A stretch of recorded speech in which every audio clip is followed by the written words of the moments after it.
Shock Daddy is on the phone right now. DJ Shockley, what's up, man? How are you? What up, Didi? What's happening? Hi, I miss you, friend. You're doing all these No, big things nowadays. Left us little people in the dust. no, I'm just trying to keep up with you. You know what I mean? If I could have a tenth of all the things that my partner Don doing, we all good. You know what's funny is when she said, "What's up, friend?" I'm so used to hearing her ask me, "What's up, fool?" that I really thought that was coming, but she's got mega respect for you, evidently. That's my piece. That's my piece. What are the Titans getting? You were with Rand Carthon in Atlanta. What are the Titans getting with this guy? Yeah, man. First off, I've known Rand for a long time. I go back to when I was at Georgia. He was obviously playing at Florida. We played against each other. Kind of around the same age. And, so I've known him for a long time, been good friends. Like you mentioned, been with him at Atlanta. And just one of the things that, you know about Rand is the guy is so detail-oriented. The guy knows exactly what he wants. And he's been around the game for so long. And what's crazy is when he got the job, I remember talking to him maybe a couple years ago. He was talking about wanting to be a GM and all the things that, goes into being a GM and, the steps he's been taking. And I remember when the Falcons were looking for a new GM, and he told me some of the things he did, like called Arthur Blank and said, "Hey, here's 6 or 7 guys I think that you need to look into. You need to interview." And it's the kind of relationship he had with Arthur Blank to be able to say, all right, I'm over here, I'm doing my thing over here in the scouting department, or, I'm in the, pro player part of the deal, but I know guys, I know what they're about, I know what they're doing.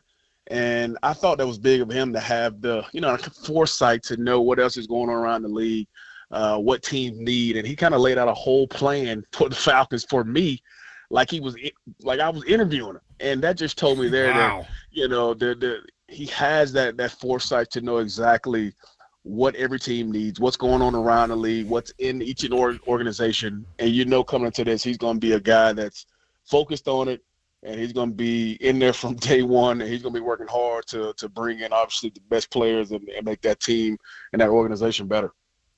So there's a lot of talk shock around here, and I wanted your take. Like, that's great insight. I wanted your take because of what you tweeted me and just talking about. I mean, you're always honest. You're never going to hype somebody up if they don't deserve it. And so I wanted your insight. But I do have this question. Here, the Titans head coach is Mike Vrabel. Obviously, a very strong personality and in control and all of that, what you expect and want from a head coach, right? Mm-hmm. Just curious with Rand's personality, how you think he will mesh in an organization where the head coach is super involved and they work together on everything. Here's one thing I know about Rand. This guy is the ultimate chameleon, which I mean is it doesn't matter what room he in, he will be a guy that can absolutely adapt to anybody that's around him, but he also can understand the viewpoint of another person. And just knowing him over the years, the guy has a great feel for people, and he's the ultimate person that, the friendliest guy you walk to. He'll be friendly with you guys. He'll be willing to talk to you guys at any time. And, he's one of those honest guys too. So I think even though he knows, the kind of things that Vrabel has to go through on a daily, and the fact that he's played, the fact that he's been kind of at every step of that ladder when it comes to the business part of it, he can understand exactly what's going to be asked of him, and especially what's going to be asked of him in Vrabel. So I know he knows the kind of demeanor, and he knew going into this job opportunity, going into this interview, what kind of coach he was going into. But the thing I know about Rand is he's been able to adapt to whatever situation he's in, whatever guy he's around, whatever, room he's in. The guy is one of the smartest dudes in that room, and he will know exactly how to, walk into this organization and kind of fill that void and say, hey, we can work this thing out together and whatever we need to do. Shock, I wonder how much that helps with players, because just like front office guys talk and the media talk, players talk as well. Your new GM or new coach is hired. The first thing you do is you call one of your partners that played with them and like, hey, man, what dude about, man? No doubt. You know what I'm No saying? doubt. And how much would that help, you think, going into free agency, especially with a team like the Titans having to retool the way they will?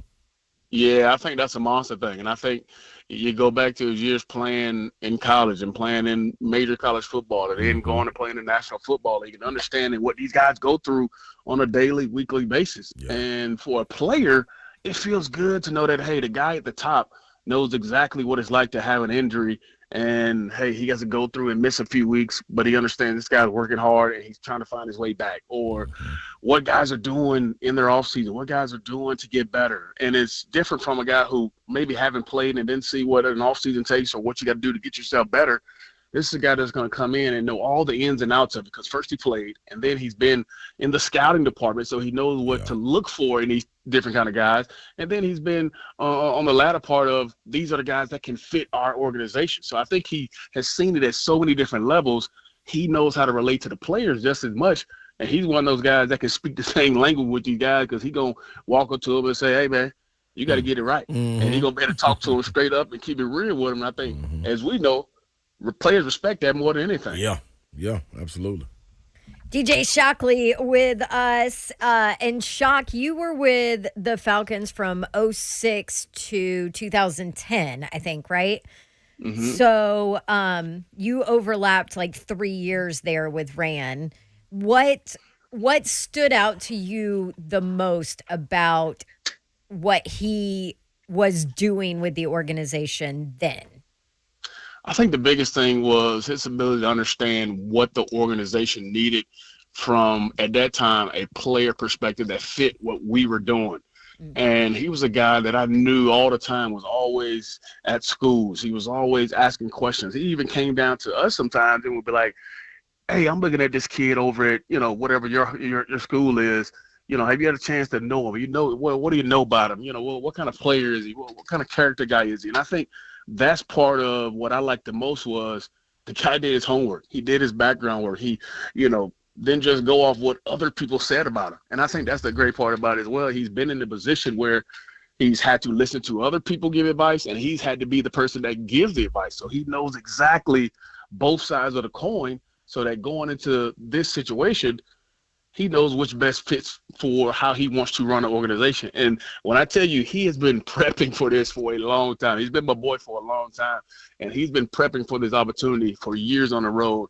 And he's talked about, I've kept books of how certain people have run their organization. I've kept, certain things in meetings. I've heard how people scout stuff. I've heard how people go about, free agency stuff when they start looking at certain stuff. So he has books full of other GMs that have been successful or people he's been around that's going to help him in this situation. So he's not going to go into it blind. He's a guy that's absolutely very thoughtful in everything he's doing. And it's going to be fun to see how he, gets it going and retools it over there in Tennessee. Man, that's great perspective, man. Yeah, great insight, Shock. Hey, I'm totally switching gears here, but I thought of you this season with Stetson Bennett when he did the, phone call celebration because allegedly the fans got his cell phone number and called. I thought about you because I was like, that happened to my guy Shock. I know it did when you were the quarterback at Georgia. Am I right?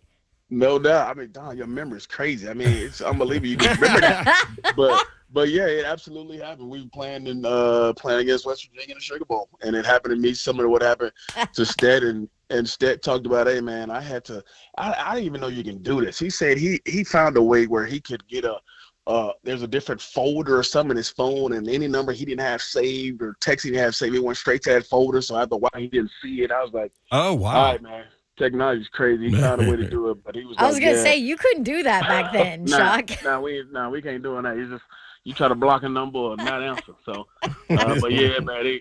But the crazy part about it was in the day and age we live in now, when he did that, the next day he had an NIL deal with a phone company, so he worked out pretty fine. That's funny. That's awesome. DJ Shockley with us on 3HL. Hey, DJ, did you come out the womb with people calling you DJ, or did somebody give that to you along the way?